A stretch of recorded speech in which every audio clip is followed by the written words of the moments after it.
সন্তানকে ভুল করে হলেও এই 5টি কথা বলবেন না। নাম্বার 1, আপনার সন্তানের প্রতিভাকে কখনো অপমানিত করবেন না। বাচ্চারা নিজের ছোট ছোট প্রচেষ্টাতেও মা বাবার প্রশংসা প্রত্যাশা করে থাকেন। নাম্বার 2, বাচ্চাদের ঘন ঘন মিথ্যা কথা বলবেন না, তাহলে তারা মা বাবার প্রতি বিশ্বাস হারাতে থাকে। এর ফল তার পুরো জীবনে প্রভাবিত হয়।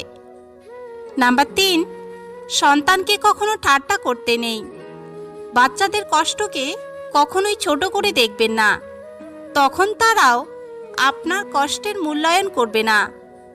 নাম্বার 4, বাচ্চাদের কখনো বলবেন না যে আপনি তাকে ভালোবাসেন না। এর ফলে বাচ্চারা পরিবারকে দূরে ভাবতে শুরু করে। নাম্বার 5, বাচ্চা কোনো